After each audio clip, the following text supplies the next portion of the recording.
Dime tu verdad, muy bien lo que estás pasando. Tú no sabes cómo estoy sufriendo, esto te lo tengo que decir. Cuéntame, tu despedida para mí fue dura. Será que te llevo a la luna y yo no supe hacerlo así. Te estaba buscando por las calles gritando, esto me está matando. Oh no.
Pengenalan tentang kaum Murut.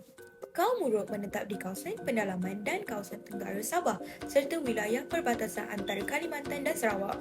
Suku kaum Murut adalah suku kaum ketiga terbesar di Sabah. Tempat tinggal mereka termasuklah di Tenom, Kemambung, Persiangan, Tawau. Dahulu mereka tinggal dalam rumah panjang dan hidup harmoni dalam keluarga yang besar.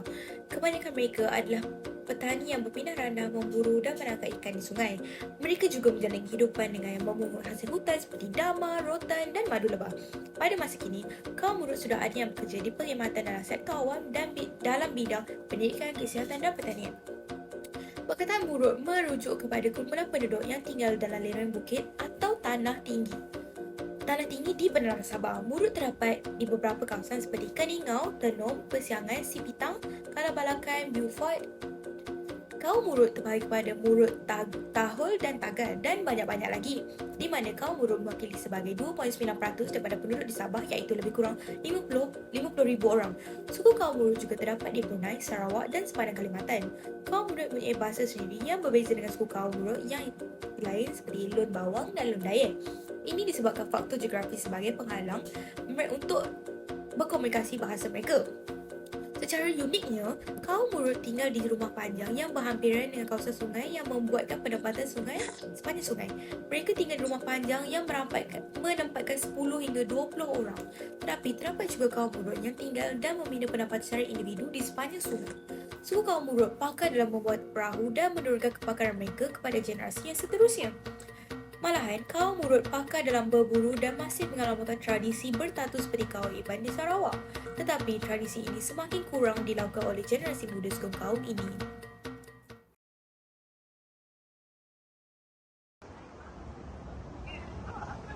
Hai semua, kami dari Ketua 3. Jadi hari ini kami akan menjelajahi keunikan budaya etnik Murut di hujung negara. Jadi dengan senang hati, kami akan membawa anda semua untuk mengikuti kami dalam menyerokai lebih mendalam lagi tentang keunikan etnik budaya Murut ini di hujung negara.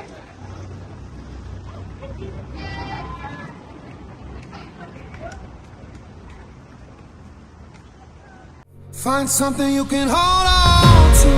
Find someone who'll be there for you. 'Cause that's all that really matters in the end. Find somewhere you can come home to. Find someone that'll die for you. 'Cause that's all that really matters in the end. It's love, love, love.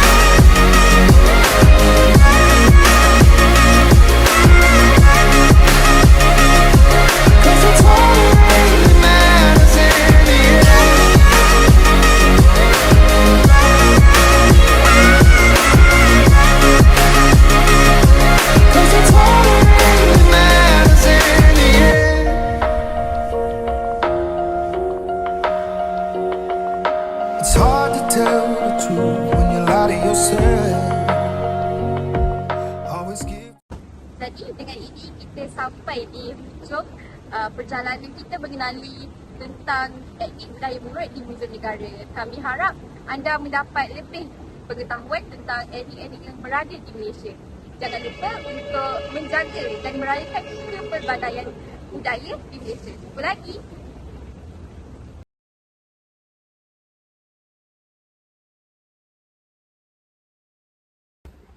Assalamualaikum warahmatullahi wabarakatuh.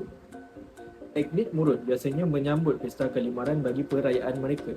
Pesta Kalimaran merupakan pesta kebudayaan bagi suku etnik Murut di negeri Sabah. Pesta ini biasanya disambut di antara tarikh 31 Mac hingga 1 April setiap tahun di Pusat Kebudayaan Murut, Tenom, Sabah. Pesta Kalimaran merupakan pesta yang memaparkan tentang kebudayaan suku etnik Murut dari pelbagai aspek seni dan budaya. Pesta Kalimaran merupakan perayaan budaya tahunan masyarakat Murut. Perayaan ini meleraikan keunikan seni dan budaya kaum Murut.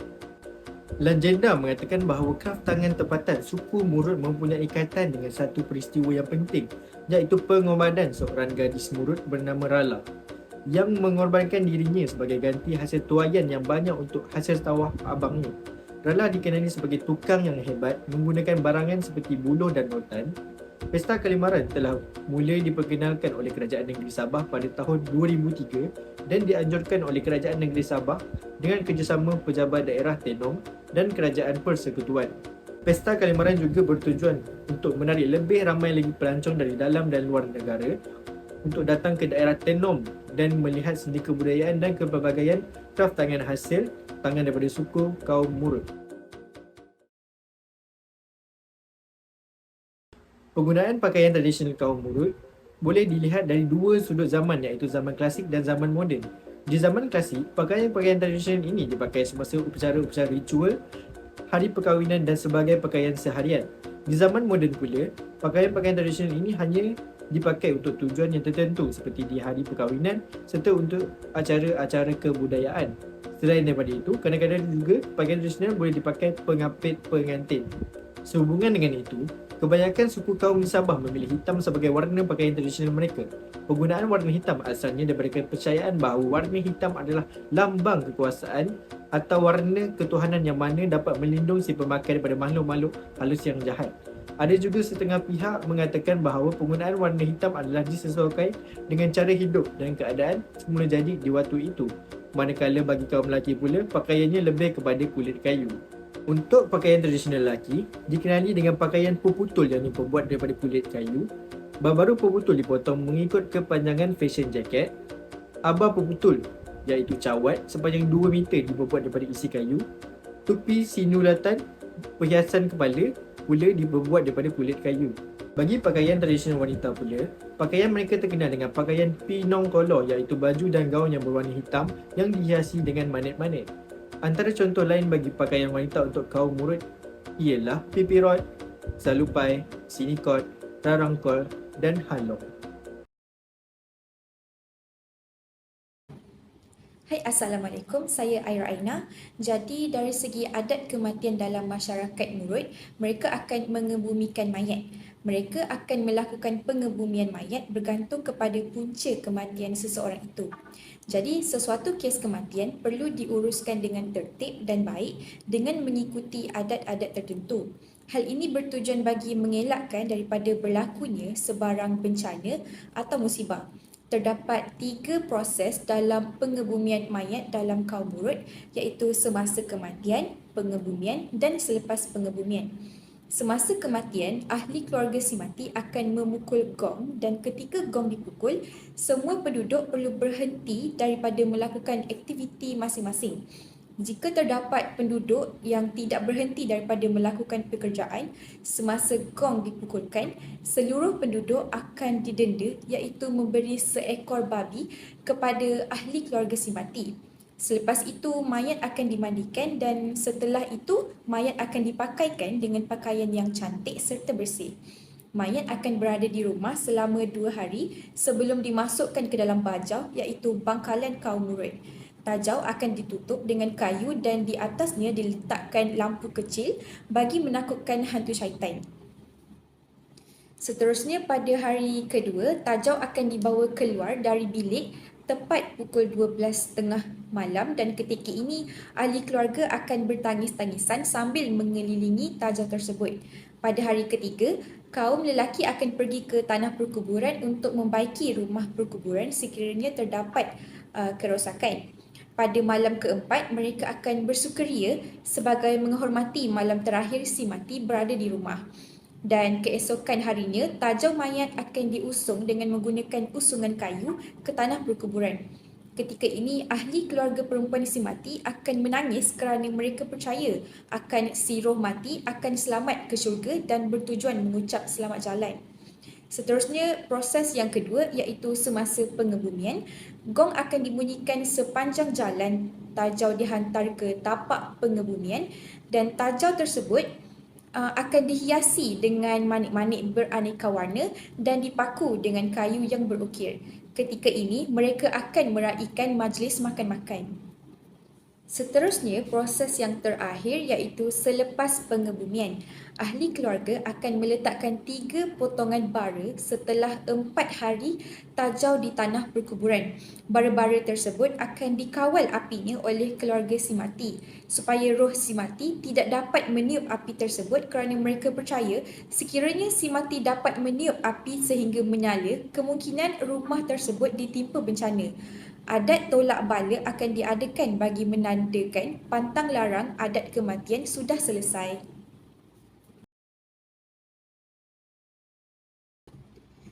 Jadi seterusnya daripada segi kepercayaan masyarakat kaum Murut ini, ada sebilangan kecil masyarakat Murut masih berpegang kepada kepercayaan tradisional ataupun animism. Mereka percaya bahawa setiap objek atau benda di muka bumi ini mempunyai semangatnya yang tersendiri. Kuasa yang tertinggi disebut sebagai Aki Kaulung dan dipercayai sebagai pencipta untuk segala makhluk dan kejadian. Mereka percaya bahawa kesemua manusia, bukit bukau, gunung ganang, haiwan dan tumbuh-tumbuhan telah dicipta oleh Aki Kaulung. Manusia berperanan sebagai pengurus yang mentadbir segala ciptaan Aki Kaulung di muka bumi. Mereka percaya bahawa segala bencana alam seperti banjir dan tanah runtuh yang berlaku mempunyai kaitannya dengan semangat tertentu. Oleh itu, manusia disuruh untuk hidup dengan cara yang selari mengikut kehendak semangat agar bencana seperti ini dapat dielakkan. Dalam kepercayaan mereka, bumi mempunyai semangatnya yang tersendiri dan dikenali sebagai Inara Nutana. Inara Nutana ini tinggal di bahagian lapisan bawah bumi. Ia dipercayai mempunyai pengaruh dan kekuasaan tertentu terhadap segala hidupan di bumi. Jadi makhluk di permukaan bumi seperti manusia tidak boleh bertindak sesuka hati mereka sehingga menimbulkan kemarahan semangat ini. Jika tidak, bumi akan ditimpa bencana dan tidak menjadi aman. Selain daripada itu, mereka juga percaya dengan kewujudan semangat lain seperti semangat padi. Semangat padi disebut sebagai Aru Kauli yang membantu menyuburkan tanaman sehingga mengeluarkan hasil yang banyak. Jadi, tidak dapat dinafikan bahawa agama dan kepercayaan meninggalkan kesan yang amat mendalam kepada adat dan budaya yang diamalkan oleh sesebuah masyarakat. Hal ini kerana agama pada dasarnya merupakan kepercayaan terhadap keyakinan adanya kekuasaan gaib, luar biasa ataupun supernatural yang berpengaruh terhadap kehidupan individu dan masyarakat serta terhadap segala gejala alam. Kepercayaan sedemikian menimbulkan perilaku tertentu seperti berdoa, memuja dan lainnya serta menimbulkan sikap mental tertentu seperti rasa takut, optimis, pasrah daripada individu dan masyarakat yang mempercayainya. Oleh yang demikian, agama memberi warna dan bentuk kepada cara hidup, budaya dan amalan sesebuah masyarakat. Justeru, agama yang berteraskan semangat akan mencorakkan cara hidup dan budaya yang berasaskan semangat juga. Jadi pada masa kini, hampir majoriti mereka yang beretnik Murut telah menganut agama Kristian. Namun, terdapat juga beberapa adat tradisi masyarakat ini yang telah disesuaikan dengan ajaran Kristian seperti adat perkahwinan dan adat mencuci benih padi. Antara faktor mengapa etnik Murut mudah menerima agama Kristian adalah disebabkan keterbukaan ajaran Kristian itu sendiri. Ajaran Kristian itu bersedia bersifat fleksibel dengan segala adat istiadat tradisi yang diamalkan. hanya disesuaikan dengan ajaran Kristian sahaja. Mungkin sebagai pendakwah, kita perlu meneliti dengan lebih mendalam setiap adat mereka yang disesuaikan dengan ajaran Islam selagi mana ia tidak bertentangan dengan akidah dan syariat Islam. Antara salah satu sebab mengapa ramai enggan memeluk Islam adalah kegusaran mereka jika mereka terpaksa meninggalkan segala budaya dan tradisi kaum mereka. Isu-isu seperti ini memerlukan kreativiti pendakwah bagaimana untuk mendekati mereka di dalam pedalaman Sabah dan cuba berasimilasi dengan budaya tempatan. Dengan itu, Islam akan dilihat lebih mesra dengan budaya tempatan. Tradisionalnya, masyarakat etnik Murut terlibat dalam pertanian dan pemburuan sebagai sumber pendapatan utama mereka. Dalam era moden, ramai dari komuniti ini telah mengambil peluang dalam sektor pelancongan dengan memperkenalkan pelbagai aktiviti seperti pertunjukan kebudayaan dan pameran kraftangan bagi pelancong. Menurut kajian, perkahwinan di antara etnik Murut sering berlaku pada umur yang muda, iaitu umur 15 tahun bagi teruna manakala 13 tahun bagi gadis. Mas kahwin bagi etnik Murut agak berlainan daripada adat Melayu. Contoh mas kahwin seperti 2 ekor kerbau, 1 tanjau iaitu jenis Tilawan dan 1 Supitan. Etnik Murut mempunyai perayaan istimewa iaitu perayaan keamatan atau dikenali sebagai Hari Pesta Menuai. Pada hari perayaan tersebut, setiap keluarga akan menyumbang beras dan RM1 kepada ketua masyarakat untuk dibuat hidangan besar-besaran di rumah ketua masyarakat. Etnik Murut mempunyai kepercayaan mitos seperti etnik-etnik lain. Mitos Angkapio sering dikaitkan dengan etnik Murut. Mitos mengenai petanda-petanda yang dibawa tumbuhan yang dianggap mempunyai hubungan dengan alam gaib. Sebagai contoh, jikalau pokok tombang secara tiba-tiba digalakkan membuat rumah atau tanaman di situ kerana ia dipercayai petanda dari alam gaib. Jika diduduki, perlu diminta izin dengan melakukan pemujaan kerana dipercayai tempat itu telah diduduki oleh alam gaib. Mitos tumbuhan juga wujud di kalangan etnik Murut. Antaranya tumbuhan Kalimongo. Dikatakan tumbuhan tersebut adalah tumbuhan para dewi-dewi dan dijadikan tangkal oleh etnik Murut. Bunga pinang yang masih di dalam kelopaknya pula dikatakan menarik makhluk berwarna putih dari langit. Dan bunga pinang juga dikatakan dapat melihat sama ada pesakit tersebut boleh disembuhkan atau tidak. Terdapat satu cerita rakyat yang amat dikenali antara kaum Murut iaitu asal-usul Timurgun. Jadi pada suatu hari Borneo telah dilanda banjir amat dahsyat sehingga ditenggelami air kecuali satu pokok yang amat tinggi iaitu pokok kelapa. Jadi seorang lelaki kacat telah pun memanjat pokok kelapa tersebut untuk menyelamatkan diri. Dia duduk di atas pokok itu selama 7 hari dengan hanya memakan buah kelapa sahaja. Pada hari ke-8, dia pun turun daripada pokok itu dan mencari keluarga dan juga rakannya. Namun, tiada seorang pun terselamat daripada banjir tersebut. Dan pari-pari daripada langit pun turun ke bumi untuk melihat keadaan Borneo yang telah pun hancur. Terdapat satu pari-pari bujang yang turun ke bumi untuk melihat keadaan Borneo telah pun ternampak pemuda yang kacat itu sedang mundang-mandir mencari keluarganya. Dia pun mendekati pemuda itu dengan bertujuan untuk mengajaknya berkahwin. Tetapi pemuda itu tolak kerana dia melihat pari-pari itu mempunyai penyakit kulit dan juga sangat-sangat bodoh. Dan pemuda kacat itu pun pergi mengembara seluruh Borneo kerana dia percaya masih ada wanita Borneo yang masih hidup. Tetapi dia tidak berjumpa dengan seseorang pun yang selamat daripada banjir itu. Dia menyesal telah menolak lamaran pari-pari bujang itu. Kemudian dia kembali ke tenur untuk menikahi pari-pari itu kerana dia merasa lebih baik dia menikahi pari-pari yang hodoh daripada tidak mempunyai isteri langsung. Disebabkan pari-pari itu mempunyai penyakit kulit, sehingga kinilah penduduk Timurgun mempunyai penyakit kulit. Konsep simetri digunakan untuk melihat jenis gerakan isometri yang terdapat pada setiap tenunan dan juga anyaman. Di samping itu, bentuk-bentuk geometri di dalam tenunan dan anyaman juga dikenal pasti. Selain itu, sebanyak 9 motif telah dikenal pasti pada tenunan dan anyaman mereka iaitu Nantuapan, Negimpong atau Negimpangan, Binagarian, Inumbir, Nayak Tayan, Tinumulan Lalai, Binu Disi, pinung langsat dan binang kusangan. Corak geometri yang terdapat pada motif ialah berbentuk segitiga, segi empat, rhombus, bulatan dan heksagon. Pantulan imej dapat dilihat pada motif nantuapan. Pantulan mendekat pula dikenal pasti melalui motif negimpong atau negimpangan dan pinagarian. Sementara itu, pantulan mendekat menyintan dilihat pada motif pinung langsat dan binang kusangan dan translasi imej pada motif inung bir, nayak tayat, gimulun, lalai dan binuh lisi.